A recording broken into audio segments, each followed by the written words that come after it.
Hello everyone, Jonathan here. Just doing a little bit of a vlog. A few thoughts and what have you, and a bit of topical discussion. So you may or may not be interested in what I've got to say, but I'm going to have a stab at a very hot topic at the moment, and give a few thoughts on an extremely hot potato hot topic as such. So it's Sunday the 24th I think of May, and interesting day for the government. Now I'm not just going to talk about governments, I'm going to talk about other things, so don't get bored easily. As you can tell, I've got the hiccups. I've had like 2 cans of ale this evening. It's knocking on a bit now. I say evening, it's like 12:34, so it's 12:34 on Monday the 25th, I guess then, of May, and it's a bank holiday Monday. But yeah, I was out doing a bit of walking earlier, and some other like errands as such that I had to do. So got back and finally got sat down for well, I say I've had 2 cans before I went for a shower, and now I've come back and I'm having another ale. But I do have the hiccups, which is slightly annoying, but things could be far worse, as you know. Anyway, I wanted to get onto some topical discussion, so let me just pause for a sec. And then let's get on to that. Some topical discussion for this evening, Sunday well, I call it Sunday, it's Monday morning just, but Sunday the 24th of May 2020. But it is 12:35, so 0:35, so it's Monday in effect. But you'll all have noticed, if you pay attention to anything, the furore around condom today, yesterday, the past couple of days. This story has been developing. So I'm referring, of course, to Mr. Dominic Cummings, and I was just watching the reviews of the Sunday papers at 11:30, just before I went for my shower. By the way, I've not had a shower for days, so I'm feeling really great after having a shower. And I won't describe how much better it is in great detail, but such things you can do during lockdown, but still, you just want to feel that a bit fresher. I feel fresh as a daisy now. One of these days I'm even going to have a shave, not today, not tomorrow, but soon maybe, and do what I did a year ago, trim it right back. Well, I did it a year ago, not a year ago, less than a year ago, but I know this time last year I was looking something similar to this, and I did just take it off, I think, at some point, you know, last late spring or summer. I mean, I'd have to check back, I don't know, I'd have to look back at my photos from Blackpool and all that sort of thing, and well, and around and about as I've been, well, especially last year, not this year. Can't get round and about, can you really? Anyway, I do digress, so let's get back to Mr. Condom. So, as you know, the news is full of Dominic Cummings, and tomorrow's newspapers are full of Dominic Cummings. And the Prime Minister at today's coronavirus daily update, the Downing Street briefing, steadfastly stood by his man. Now, when I was watching the newspaper review earlier, it was referred to that was Tammy Wynette, and a reference to that, and there were also some references to Mr. BoJo's destiny now being intertwined to a massive degree with Mr. Condoms, because you know, he stood by him so much that shall they have to fall together if one falls? Well, don't get into like hysterical kind of ideas and arguments. There's no point. But yeah, I just thought, that, stand by your man, he stood by his man. Well, let's be fair, to be honest, that phrase is a very ancient phrase in English parlance, and it wasn't invented by Tammy Wynette. But when your man's in trouble, you will stand by him. If well, I'm not going to get into all sorts of other deliberations about that, because if you're, for example, a domestic violence spouse, then don't. You've got to not do that. You've got to expose and get some justice. But in terms of this is a totally different scenario. So I don't think I can't remember if Tammy Wynette did suffer domestic violence. Anyhow, I don't think she did she? Anyway, the general thing point I was trying to make was that it's not Tammy Wynette's phrase, it's an age-old phrase. Anyhow, but we do know that Dominic Cummings is BoJo's right-hand man and has been since the start of his Conservative Party leadership anglings and his re-election anglings, and it's all paid off so far, the team together. And we know that obviously they met and they became good associates or close associates, whatever, because of the Brexit campaign and the Leave campaign, which Condom was an architect of. So let me just get to this point of why I'm calling him Condom. Well, he's a Conservative and he's Dominic.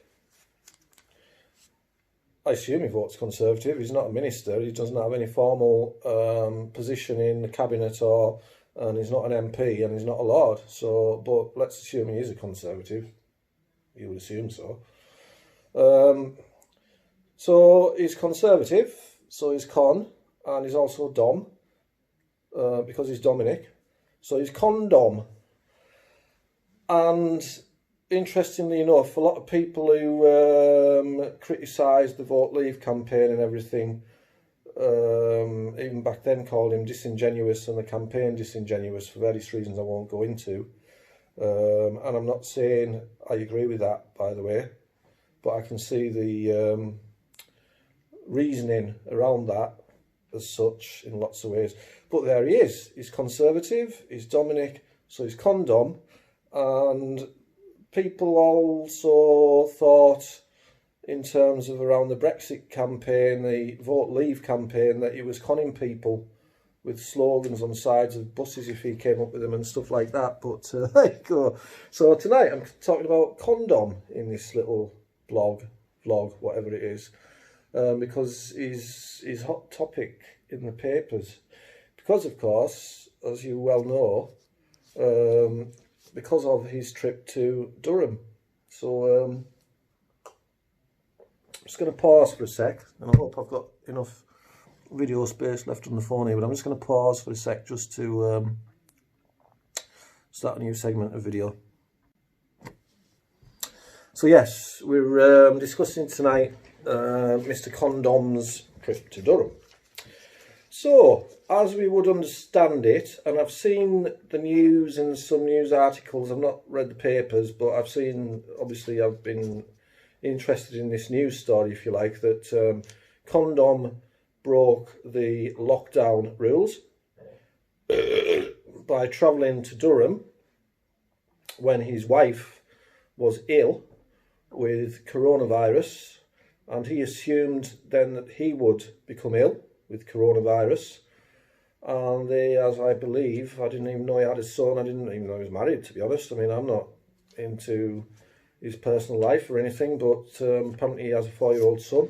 And so, whilst down in London, where obviously they are, down in London where Condom's domiciled, usually, wife fell ill with coronavirus. So Dom made a decision to transport wife and child in their own private motor vehicle, I understand, to Durham, to be close to Condom's extended family, well, nuclear family, and nuclear family in the sense of not he and child, you know, his nuclear family from when he was younger, and his extended family. Reasons being that he expected he would fall ill too, and then they may not be able to care for their child sufficiently between the two of them. So what they wanted was close family members on hand to be able to care for their child. Okay, not a problem. It's what you do in any scenario such as that. Obviously, the only problem being the clear message was to stay at home, protect the NHS and save lives. And if you fall ill with the virus, then you self-isolate for 7 days, I think, if you have virus symptoms.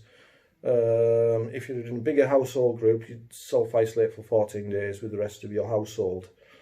So the general expectation would then become that Condom stays in London with wife and child for 14 days at their usual London residence. Now, as we know, there are caveats within the legislation which allow for things like medical need and allow for things like welfare, child welfare. Now, I've not read it for weeks, to be honest, and well, many a week, to be honest. This was it statutory instruments? No, it was it primary legislation? Can't remember. Don't know. I've got the link on my browser there. I'll have to go back and read it. Let me just pause for a sec again. But yeah, so the basic thrust of the argument being, if you fall ill, you're meant to stay at home with your household, and everyone stays in your household for 14 days if there's more than one of you in the household. I think 7 days if there's one of you in your household. So clearly he didn't do that. He travelled north somewhat, 250 miles or whatever, from London to Durham, driving his car and his family to Durham. And as far as we understand it from what's been said, Condom then domiciled himself instead of in London, but for a fortnight in a house attached either to his parents' property or, you know, anyhow, a property owned or domiciled by Condom's family. And then this gets found, well, I suspect that obviously the newspapers would have known about this way back at the time, but because he did it in the height of coronavirus epidemic at the end of March, I believe, and he travelled from London to Durham when you're not supposed to travel anywhere other than out for groceries or to care for someone vulnerable, or for like prescriptions or medical need or what have you. And so he did that in the height of coronavirus. He didn't stay at home, he went north. Now,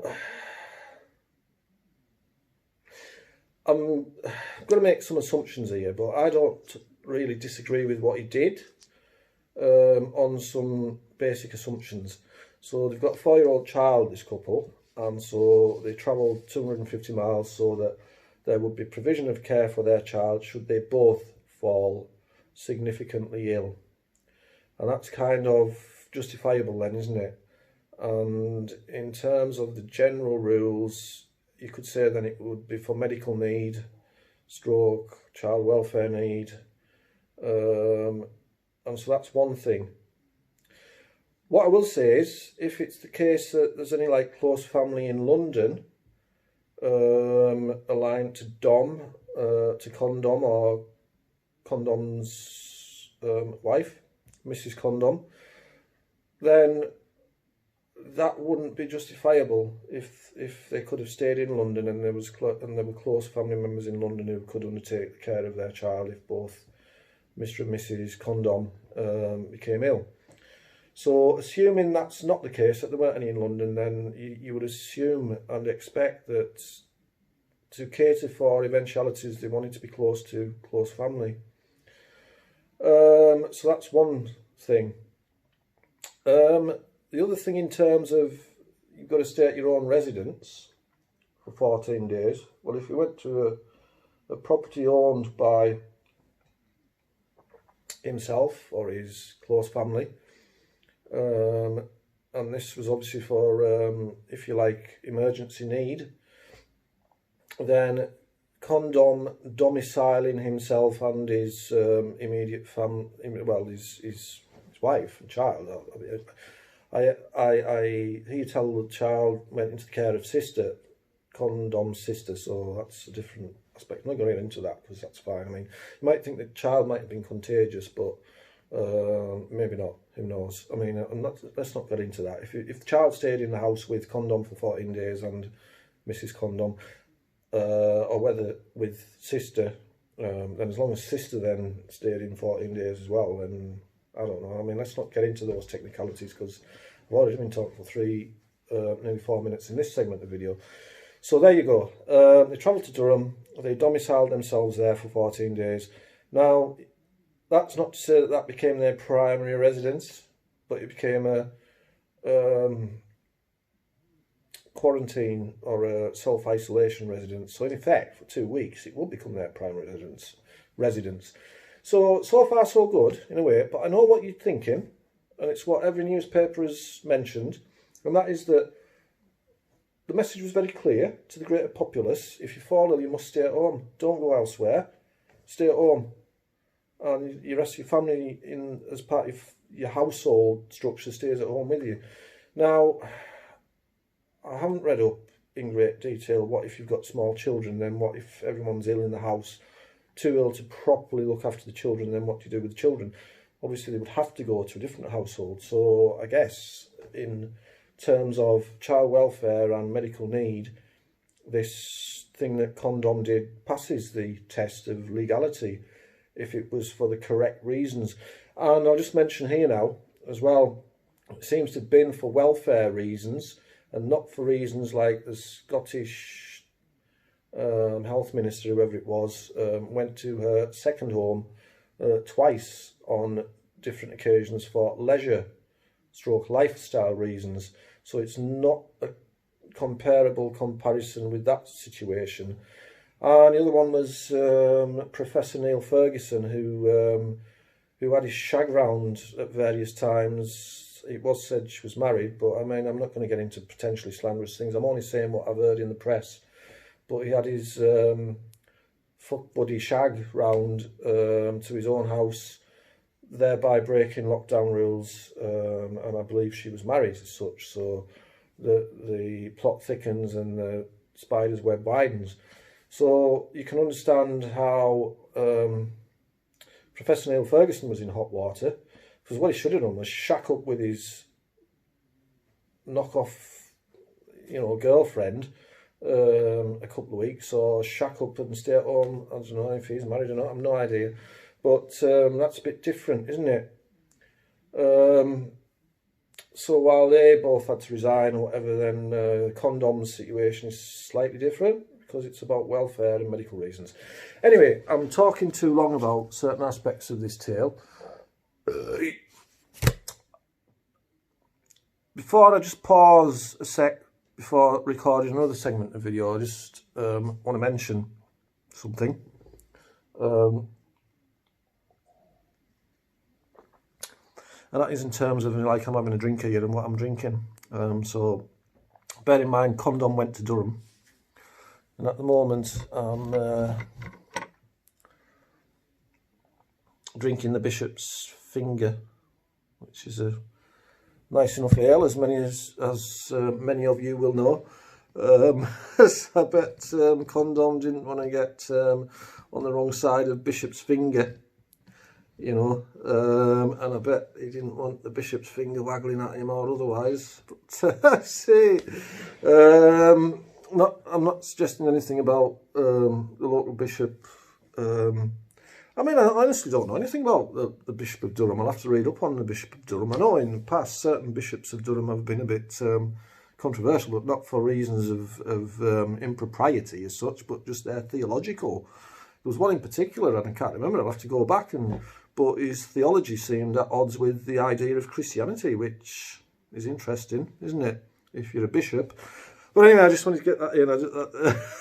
Condom wouldn't want the Bishop's Finger at him, would he, Mr. Condom? Anyway, let's just pause there and I'll get on to whatever I was going to say next. Yeah, so continuing discussion of condom and the something gate. What can we call this? The condom gate. Condom gate. Yeah. What scandal? It's not the Profumo affair. It's not Watergate. It's Condom Gate. Anyway, I'm just going to mention one thing because I do have some notes which have helped to sort of guide me with stuff I wanted to talk about, or I've not gone any further than the first couple of notes that I made. But yeah, I haven't noted this down, so I just wanted to mention it before I forget. I did mention earlier that condom's not an MP or a Lord or anything like that. He's chief advisor or something to the Prime Minister, and so he does have a kind of a position which is a sort of authentic position, and I guess that's because he is advising the Prime Minister, so it has to be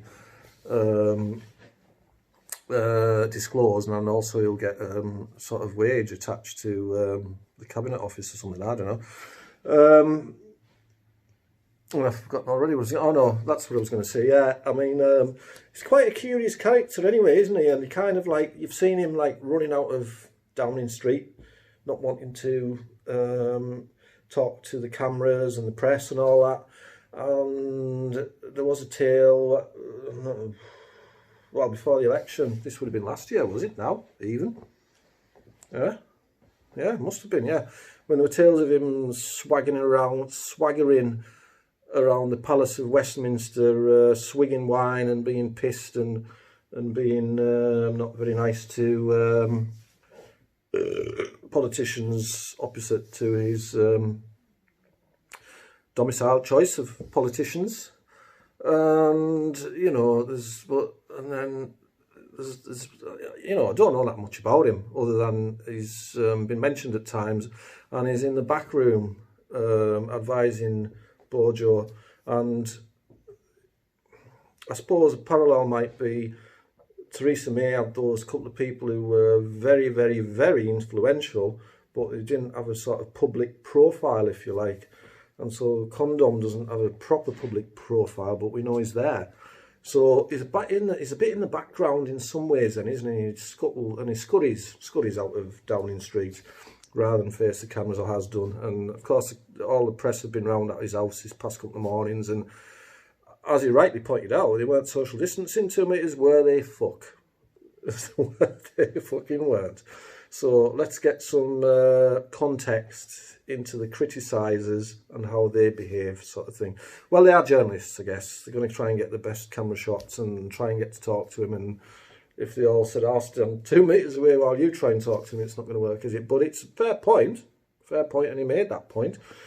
But anyway, what I was going to say was, he's in the shadows, and he's a shadowy sort of figure in a lot of ways. And so, because I haven't noted it down, I was going to say, I'm sure that he's someone that Anne Widdecombe might have said had something of the night about him. Who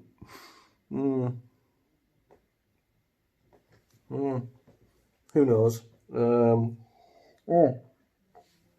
let me just pause there again. Right, although I didn't refer to my bullet point notes before, I've already covered a lot of the stuff that I wanted to cover as part of my vlogging discussion.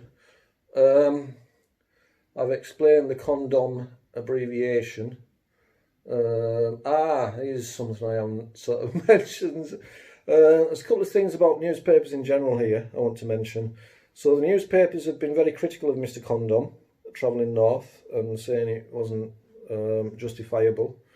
It broke the rules and such like. Let's go back to the rules of the lockdown and how you're allowed to go out for exercise once a day, where now it's limitless, obviously, in England anyway, but you're allowed to go out for exercise once a day. Up to an hour was suggested, but there were no hard and fast rules. And that was mentioned an hour here and there, and there were no hard and fast rules. And then it was, can you drive or not? And then it was said, no, you can't drive. And then, oh, well, if you drive locally and not too far, then it's not outside the... So these have not been hard and fast rules in some ways, and obviously they couldn't be because they were fucking put together on the back of a postage stamp when they quickly had to be. So there's another reason to you know, try and bear in mind that the context isn't always completely contextual. Yeah. Anyway, so yeah, because what I've noted here is, are newspapers part of essential shopping? So when you're allowed to go out for exercise once a day, and allowed to go out for essential shopping, i.e. groceries, and also to for medical reasons to pick up prescriptions, that sort of thing, does purchase of newspapers count as essential shopping? Now, I've had a newspaper subscription for many years, and then I cancelled it last year. Or was it even the year before? Doesn't time fly? But, you know, for many years I've always had a newspaper. Did I say prescription? Subscription. I've always had a newspaper subscription for many years, and I cancelled it either last year or late the year before. I think it was late the year before. Time does fly, doesn't it? Because the cost was unjustifiable. It was already over 30 quid a month, and then it got more expensive. Can't remember what it went up to, but it was probably about 40 quid, and I just thought, you know, I can't justify that. But anyway, but I would, if it hadn't gone up in price, I would have kept it on. But in recent times, if you've got say I still had that newspaper subscription. Now, I've been working from home a lot, and I've been obviously not going out unnecessarily, and, you know, could I have justified, or would it have been wise, if I still had the newspaper subscription with tokens through the post, to go and buy a newspaper every day, even if I didn't require any other essential shopping? Now, you'd think, no, not really. So I don't know if everyone's newspapers are being delivered, or whether people are, I think more might be getting posted out. That doesn't work, does it? I don't know. The only point I'm trying to make is these newspapers are very quick to come down like a ton of bricks on Condom. But is it justifiable for them to justify everyone going to the newsagents every day to get their newspaper if they don't require any other shopping, and if they don't get it delivered to their doorstep? I just want to put that out there, because, you know, it's surely a valid point. I know a lot of stuff is online and has been encouraged to be online, but it's not online. And I like the feel of a newspaper in my hand. I sometimes still buy one, obviously. But just a point to make, while newspapers can be so critical of all sorts of things, what about their own house? And has that been in order? Now, I don't recall any government advice saying newspapers do not count as essential shopping or groceries, but there you go. What about cigarettes? I mean, the question of alcohol, I have seen raised in previous discussions, and someone said in a question and answer, well, if you're going out and buying your general shop, you know, somebody must have asked, is it okay to go out and buy alcohol? And the answer was, obviously, if you're going out to do your general shop, groceries or essential shopping, then of course it's okay to buy some alcohol as part of that basket. Yeah, you see what I mean? So newspapers are the essential shopping. The other bit I've noted here, I've mentioned Ann Widdicombe, I haven't mentioned the fish papers. Let me just pause for a second again. So the Sunday newspapers, as I believe, I've got BBC News on with the volume turned down, and BoJo's on BBC News at the moment. I think we're looking at what he said earlier. I didn't really take in his, I mean, look, if it was, and sometimes his expression is looking a bit strained maybe, but what can you say? Right, no, what I was going to say anyway. So, talked about newspapers, and I just have been. But in terms of newspapers, the Prime Minister and Number 10, his staff at Number 10 have obviously have been hoping that this story would go away quickly, and it's not doing. So the Sunday papers, I believe, have been full of the condom story, and tomorrow's papers, I saw the 11:30 papers review, they're full of the condom story. So I'm sure BoJo's been hoping that the story would go away and that today's newspapers would become tomorrow's fish and chip papers.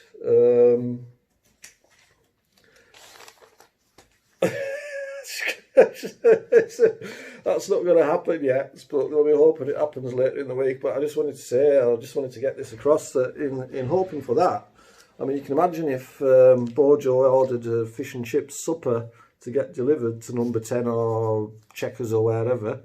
What's his primary residence, by the way?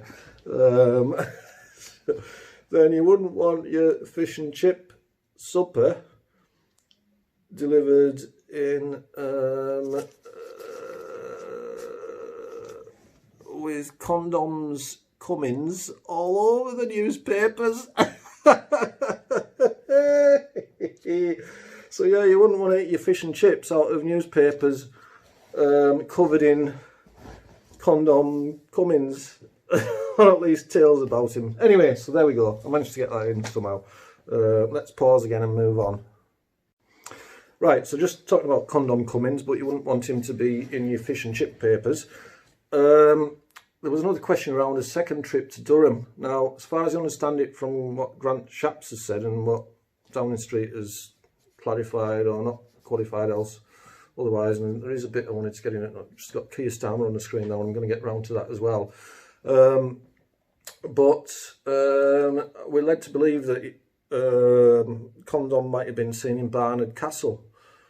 But what we've been told is if he was seen in Barnard Castle, it was after the 14 days period of self-isolation stroke quarantine, whatever you want to call it. It seems to be the same thing, that he would have spent in Durham. So it was meant to be, you know, a day or two after.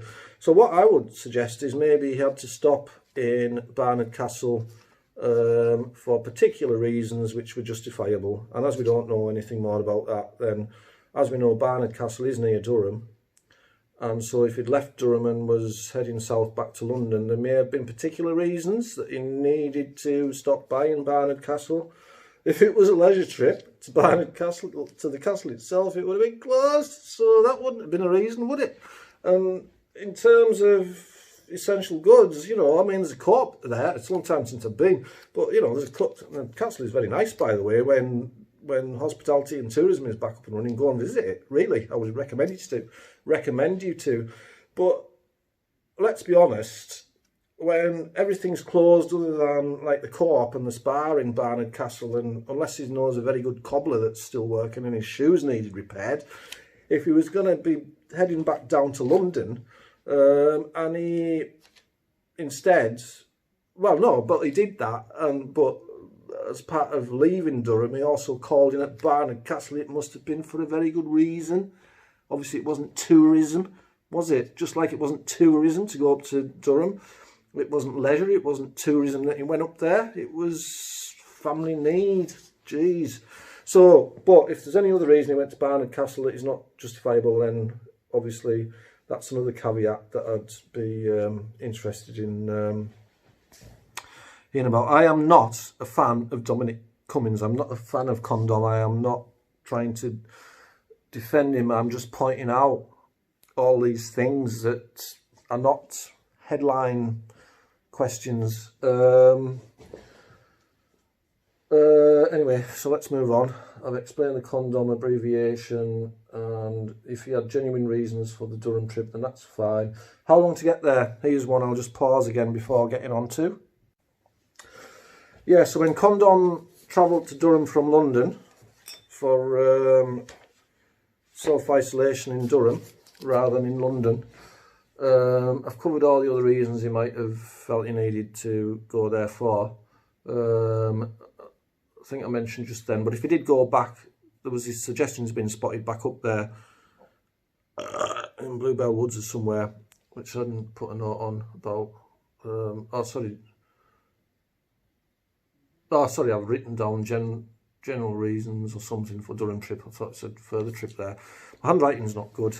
for me to read myself, even minutes afterwards. Let me just point this out. If we did go back for leisure or other reasons, leisure, lifestyle reasons at a later point, there's been the suggestion that he has been seen back in Durham since, after he returned back to London. Well, let's hope not, otherwise he's fucked, isn't he? And not only that, he could take BoJo down with him if BoJo's stood by his man. But it's been denied that he has been back in Durham, that he's been spotted in Bluebell Woods or somewhere in Durham. So presumably that's just some sort of fancy hoax and someone being mischievous. Anyway, so how long to get there? So when he travelled to Durham, this is another question which has arisen, and I've put a little note here saying, so let's look at the fact that Condom left London with his family, his nuclear family, and travelled to Durham to self-isolate because it was safer there for his child, and depending on how things went with himself and his spouse, then it was assured his child would be cared for. So that's justifiable, isn't it? And quite noble in effect, because it is a bit of a long drive from London to Durham. And how long would it have taken? And this is one of the key questions about this whole aspect of him driving from London to Durham. Did he ever get out of his car? Did he ever put anyone else at risk? Or did he drive from London to Durham, go into the house that they were to self-isolate in for 2 weeks, and not expose any members of the public or other professionals or whatever to risk of contracting the virus from them? Well, how long to get to Durham? I don't know. Can't remember if I've done it or not. I've driven from Cumbria to London twice in the past and back, and one time was, I might have done it 3 times, but I know I've done it twice. And one time travelling back was much quicker than the other because I travelled in the dead of night, and so I'm not going to put a figure on it on how long it takes to do it, but in the dead of night, when the road was quiet, it was far faster than if you're going to be travelling through the day. Now, any time in late March, early April would have been like dead of night on the motorway. So if he flew up the M1, obviously not breaking the speed limit, other than if he did in very small measure, so below the prosecution level, then you're going to be able to do it in much better time than you would in normal times. So how long would it take him to get from London to Durham? It would probably take 3 hours if the roads are very quiet. A bit more if you think it was 250 miles. Then if you did it at 100 miles an hour, then it would take him 2.5 hours. But as he couldn't have done that, if he did it at 70 miles an hour, you work out the maths. I can't be bothered at this time of night to work out those maths. But yeah, 3 or 4 hours, I guess. Now, would you need to stop at a service station? Not if your fuel tank was full. Would you need to stop to get food? Not if you took food with you. Would you need to stop to use toilet facilities? Well, this is the key question, because if you'd had a number 2 before you left, then you hopefully wouldn't need a number 2. But if you needed a number 1, and let's bear in mind we've got a 4-year-old child in the car here, then if you need a number 1, then and I believe that it's a male child, then you and Dad can use bottles if needed. Now, if Mum, who is ill with the virus, needs the loo, then I don't know. There's other sort of contraptions you can take with you. I know, because I've seen them as part of Secret Santa purchases for work colleagues, in jest, if you like. So that is a question, because if they use motorway service stations, then there's a real question to answer about, have they put other members of the public at risk? Even if Condom and Son had a pee, even if not in a bottle, but had got out the car on a quiet bit and, you know, peed in the hedgerow or something, then that's not strictly legal unless it's out of public view. But I mean, it's only a public place, I guess, if it's in public view. If you're behind the bushes, it's not in public view. That depends, I think, on local sort of prosecution systems as well. I don't think there's any statutory term for urinating in a public place. I think it's more to do with local conventions. I might be wrong, but you certainly can't pee on the back wheel of your peeing on the back wheel of your car is not justifiable. But anyway, I think we have to assume that the family got from London to Durham without having to use service station facilities, because if any of them had to go into service station facilities, then it's fair to assume that at least one member of the party would have been shedding virus, and it's safe to assume that the other two could well have been already shedding virus. So there lies a key question in how they managed this trip.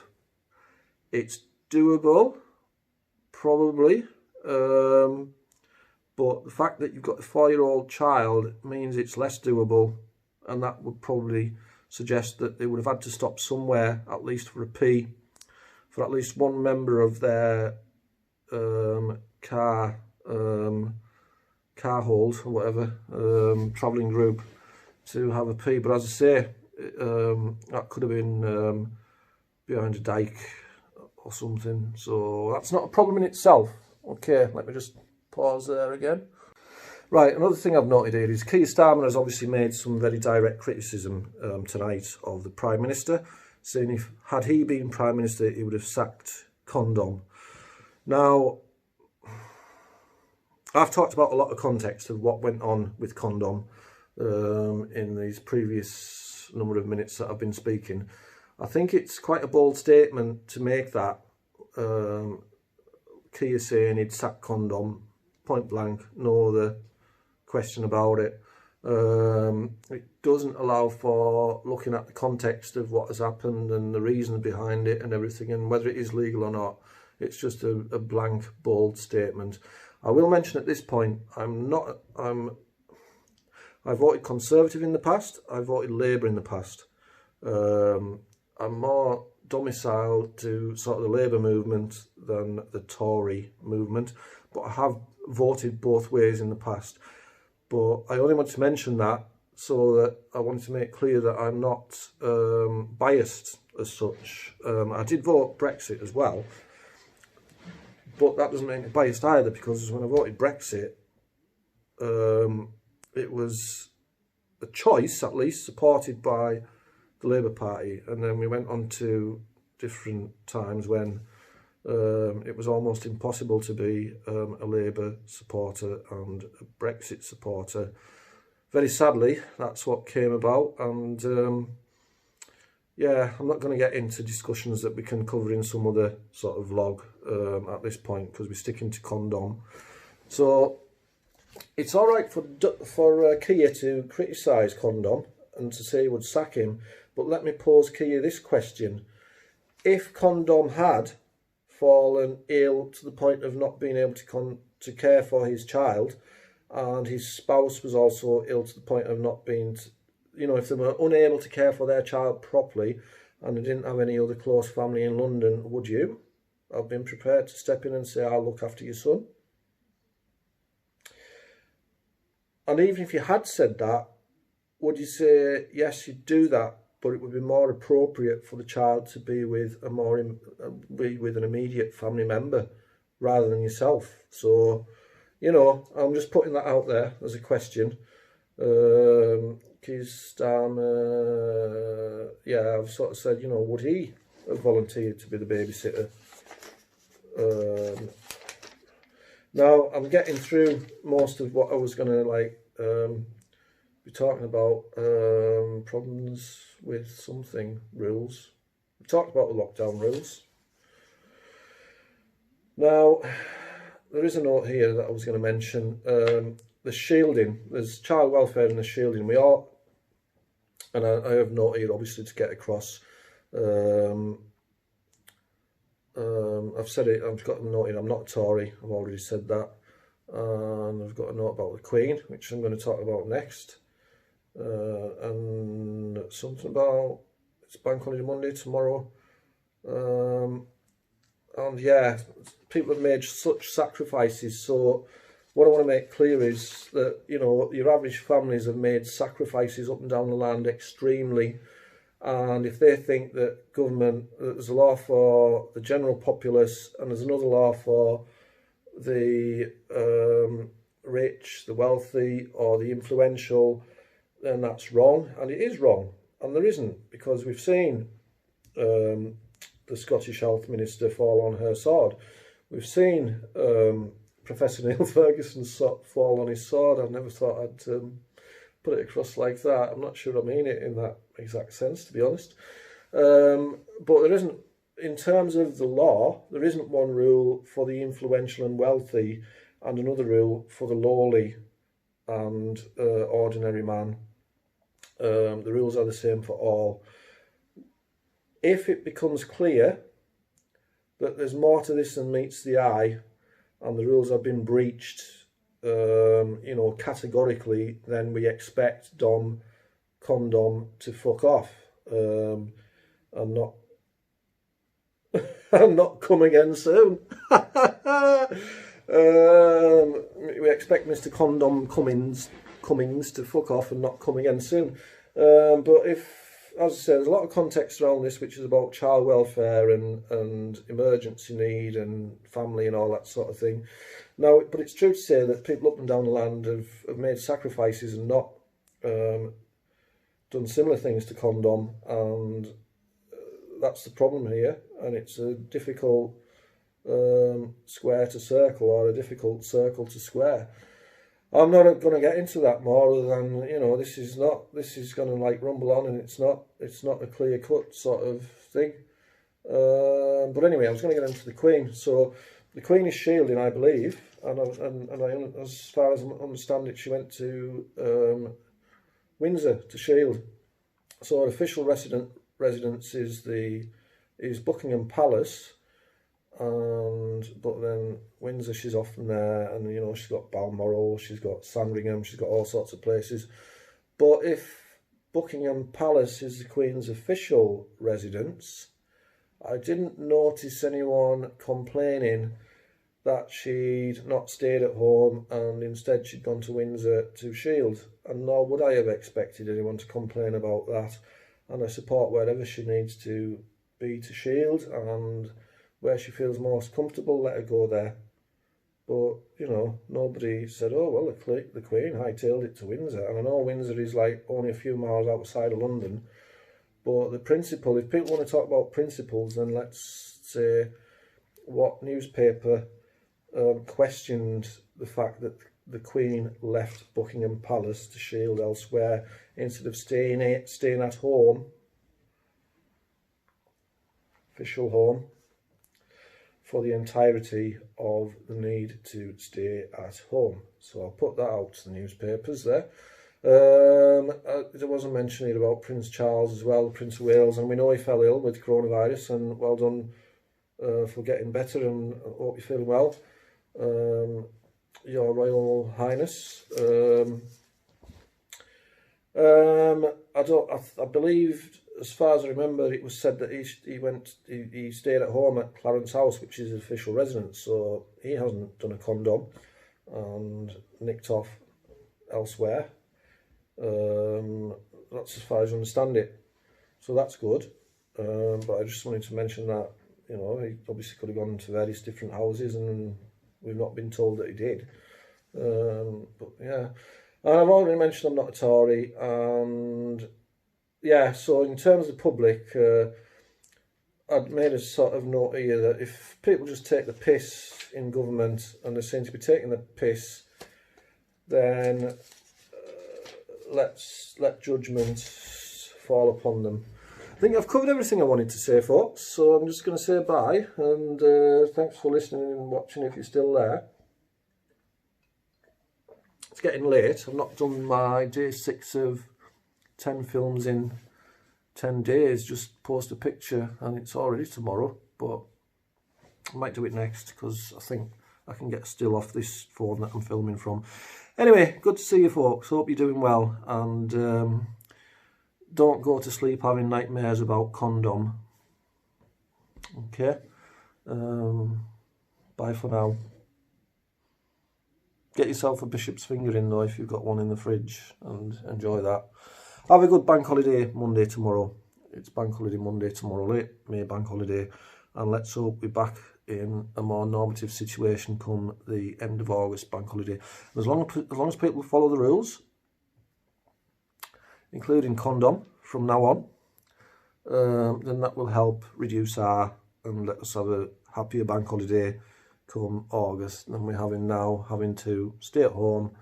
And I've been out for a walk, but I've extended I've been out for a walk earlier today, but I've not touched things unnecessarily, and I've sanitised my hands before touching things and after touching them.